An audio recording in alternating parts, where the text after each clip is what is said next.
কিয়ামতের দিনের দরকার ছিল? কিয়ামতের দিনটা না থাকতো তাহলে কোনো জালেমের বিচার হতো না।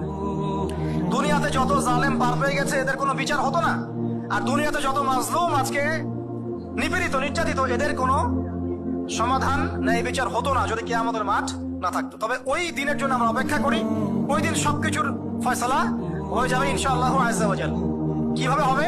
নবী সাল্লাল্লাহু আলাইহি ওয়াসাল্লাম বলেছেন, একটা শিংওয়ালা ছাগল একটা শিং ছাড়া ছাগলকে যদি অন্যায়ভাবে কুতা দিয়ে থাকে, এক্সাম্পল দিচ্ছেন তিনি, তাহলে আল্লাহ রাব্বুল আলামিন কিয়ামতের মাঠে ওই শিংহীন ছাগলকে শিং দিবেন, দিয়ে বলবেন তুমি গুঁতো দিয়ে ওর কাছ থেকে প্রতিশোধ নিয়ে নাও।